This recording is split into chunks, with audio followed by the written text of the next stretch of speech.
Hello guys, तो आज है इंग्लिश स्पीकिंग का डे 134 और आज के इस वीडियो में मैं आप लोगों को सिखाने वाला हूँ किसी भी इंग्लिश स्टोरी को हिंदी में ट्रांसलेट करना। देखो गाइस, मैं आप लोगों को पहले ही बता देता हूँ कि अगर आपके पास में टाइम नहीं है तो आप इस वीडियो को पहले ही छोड़ करके जा सकते हैं, क्योंकि इस वीडियो में थोड़ा टाइम तो लगेगा, लेकिन वीडियो आपको पसंद ज़रूर आएगा और आप इस वीडियो से बहुत कुछ सीखोगे, इस बात की गारंटी है। तो गाइस, वीडियो को शुरू करते हैं और वीडियो को शुरू करते ही मैं आपसे एक क्वेश्चन पूछना चाहता हूँ। यहाँ पे जो कुछ वर्ड्स लिखे हुए हैं, गो, वेंट, गॉन, गोइंग और गोज, आपको इसकी हिंदी बतानी है। अगर आप ये सोच रहे हैं कि इसकी हिंदी जाना होती है तो बस यहीं पे तो आप गलती करते आए हैं, क्योंकि वास्तव में इसकी हिंदी जाना नहीं होती है। अभी मैं एक एक करके इनकी हिंदी बताता हूँ। देखो गाइस, गो की हिंदी होती है जाते हैं या फिर जाता हूँ, ठीक है। और वेंट की हिंदी होती है जाता था, जाती थी, जाते थे या फिर गया, गई, गए। वहीं गॉन की हिंदी होती है जा चुका। और अगर इस गॉन के पहले हैज या हैव लग जाए तो इसकी हिंदी हो जाती है जा चुका है, जा चुकी है, जा चुके हैं या फिर गया है, गई है, गए हैं। लेकिन इसी गॉन से पहले अगर हैड लग जाए, यानी कि हैड गॉन हो जाए, तो इसकी हिंदी होगी जा चुका था, जा चुकी थी, जा चुके थे या फिर गया था, गई थी, गए थे। वहीं अगर इस गॉन से पहले विल हैव या शैल हैव लग जाए तो इसकी हिंदी हो जाएगी जा चुका होगा, जा चुकी होगी, गया होगा, गई होगी, गए होंगे। वहीं अब हम बात करें गोइंग वर्ड की हिंदी क्या होगी, तो गाइस गोइंग वर्ड की हिंदी होगी जा रहा। लेकिन इस गोइंग वर्ड से पहले अगर इज, एम, आर में से कुछ लग जाएगा तो इसकी हिंदी हो जाएगी जा रहा है, जा रही है, जा रहे हैं, जा रहा हूँ, जा रहे हो। और साथ ही साथ गोइंग की हिंदी होती है जाना। और आपको ये तो पता होगा कि जब भी किसी सेंटेंस में दो वर्ब लगी होती हैं तो उस वर्ब को या तो आईएनजी से या तो टू से बनाया जाता है और उसका हिंदी में मतलब होता है जाना।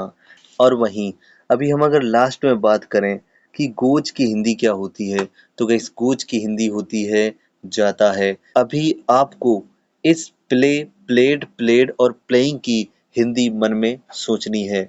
और अगर आप फिर से यही सोच रहे हैं कि इसकी हिंदी होती है खेलना, तो आप फिर से गलत हैं।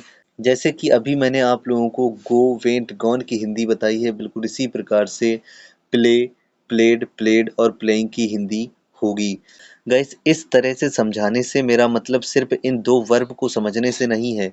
मेरा इस तरह से समझाने का मतलब ये है कि आज से आप कोई भी वर्ब हो उसको बिल्कुल इसी प्रकार से समझेंगे। और जब भी हम लोग इंग्लिश से हिंदी बनाना शुरू करते हैं तो हमें ये पता नहीं होता है कि आखिर हमें कब कब रुकना है। और कई लोग तो पूरा पूरा सेंटेंस उसको ट्रांसलेट करने की कोशिश करते हैं, बस वहीं पे तो गलती हो जाती है। हमेशा याद रखिएगा कि आपको कुछ जगह पे रुकना है। कहाँ कहाँ पे रुकना है? अगर आपको सेंटेंस के बीच में कॉमा लगा मिल जाए वहाँ पे आप तुरंत रुक जाइए। अगर आपको कहीं पे भी फुल स्टॉप लगा मिल जाए वहाँ पे तुरंत रुक जाइए। अगर आपको कहीं पे प्रीपोजिशन लगा मिल जाए वहाँ पे भी आपको रुकना है। प्रीपोजिशन क्या? With, on, at, in, over, from, ये सब प्रीपोजिशंस होती हैं। अगर कहीं पे ये लगी मिल जाए तो वहाँ पे भी आपको रुक जाना होता है। इसके अलावा अगर आपको कहीं पे भी कंजक्शन लगा मिल जाए वहाँ पे भी आपको रुकना है। कंजक्शन क्या क्या? एंड, बट, बिकॉज, इफ, सो, ये सब कंजक्शंस हैं। और अभी हम क्या करेंगे, दो चीजें और देखेंगे जो कि है आपको याद रखना है कि आपको फ्रेजेस बनानी आनी चाहिए। और इसके अलावा आपको ये याद रखना है कि जब भी आप इंग्लिश से हिंदी में या फिर हिंदी से इंग्लिश में ट्रांसलेशन करते हैं तो वहाँ पे आपको कुछ इस प्रकार से चलना पड़ेगा कि सबसे पहले आप सबसे पहले वर्ड की इंग्लिश लिख देंगे और इसके बाद में फिर बैक साइड से चलते हुए चले आएंगे। तो अभी हम इस स्टोरी को उन्हीं तरीकों को यूज करके ट्रांसलेट करेंगे। तो सबसे पहले हम लोग स्टोरी को पढ़ते हैं। There was a small blaze. अभी आप यहाँ पे जैसे ही आपने देखा ब्लेज, और ब्लेज के तुरंत बाद यहाँ पे कॉमा लगा हुआ, और जैसे कि मैंने आपको बताया भी था कि जैसे ही आपको कॉमा लगा मिल जाए वहाँ पे आपको रुक जाना होता है। तो देखो मैं यहाँ पे स्टॉप कर गया। अब हम क्या करेंगे, एक एक वर्ड की हिंदी निकालेंगे और इसके बाद में उसको सही से अरेंज कर लेंगे। ठीक है। तो देयर, देयर मीन्स वहाँ, वॉज मीन्स था, आ मीन्स एक, स्मॉल मीन्स छोटा, विलेज मीन्स गांव। वहाँ एक छोटा गांव था। तो इसको हम करेक्ट करते हैं और ये करेक्ट होने के बाद में हुआ एक छोटा गांव था। फिर इसके बाद में अब हम आगे बढ़ जाएंगे। There lived a kind girl.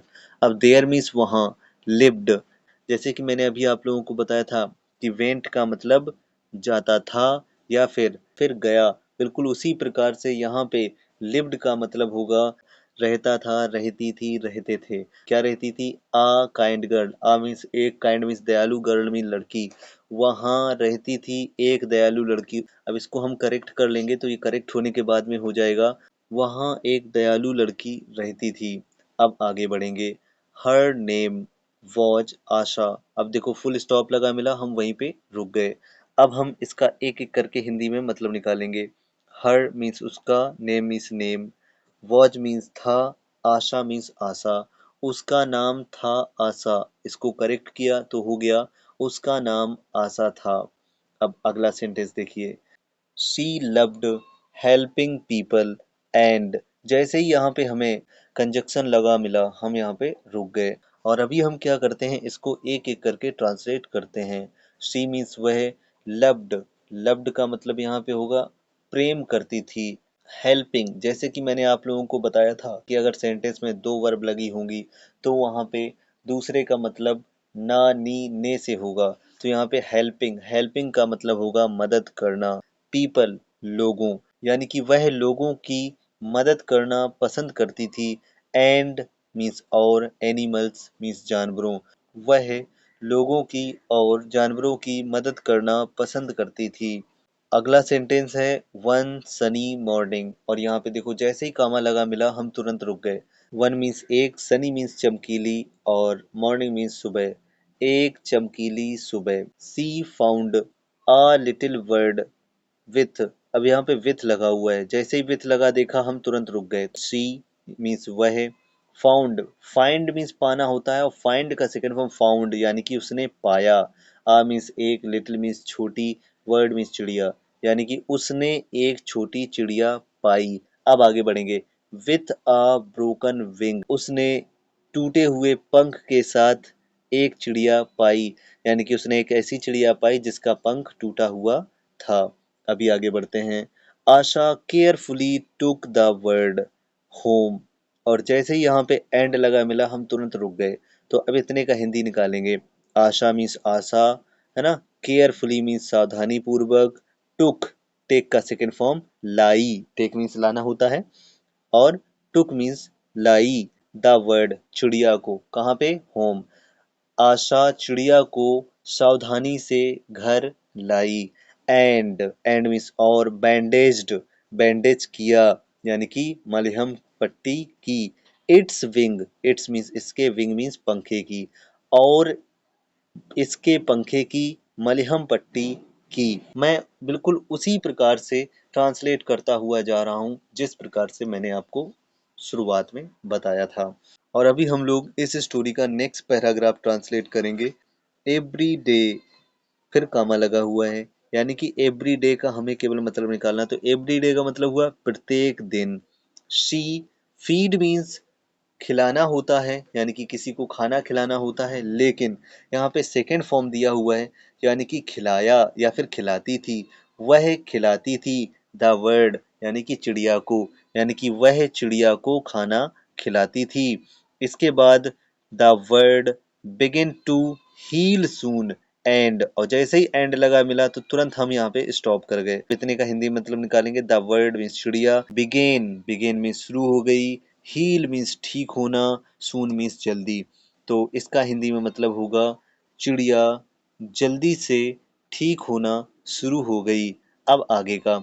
And started chirping happily. And means और, स्टार्टेड मीन्स शुरू कर दिया, पास्ट इंडेफिनिट, चर्फिंग मीन्स चहचाना, हैप्पीली मीन्स खुशी खुशी, और खुशी खुशी चहचाना, और खुशी खुशी चहचाना शुरू कर दिया। इसके बाद फुल स्टॉप लगा था तो यहाँ पे हम रुक गए थे। इसके बाद में अगला वर्ड है वन डे, और वन डे के बाद में कॉमा लगा हुआ है, यानी कि इसका हिंदी में मतलब निकालना पड़ेगा एक दिन। एज आशा वॉच सिंगिंग, एज मीन्स जैसे, आशा वॉच मीन्स थी, सिंगिंग मीन्स गा रही, यानी कि जैसे आशा गा रही थी। द वर्ड, बर्ड मीन्स चिड़िया। बिगिन माने शुरू हो गई। टू सिंग यानी कि गाना। तो चिड़िया गाना शुरू हो गई, यानी कि चिड़िया ने गाना शुरू कर दिया। फिर इसके बाद में the blazers heard about the word, the blazers means गांव वालों ने। हर्ड हियर का सेकेंड फॉर्म है, तो यहाँ पे इसका हिंदी में मतलब होगा सुना, यानी कि गांव वालों ने सुना। अबाउट मीन्स के बारे में, द वर्ड यानी कि चिड़िया, चिड़िया के बारे में, तो इतने का हिंदी में मतलब हुआ गांव वालों ने चिड़िया के बारे में सुना। एंड और they came to see the bird, they means वे, कम का सेकंड फॉर्म केम यानी कि आए, पास्ट इंडेफिनिट है ना। वे आए।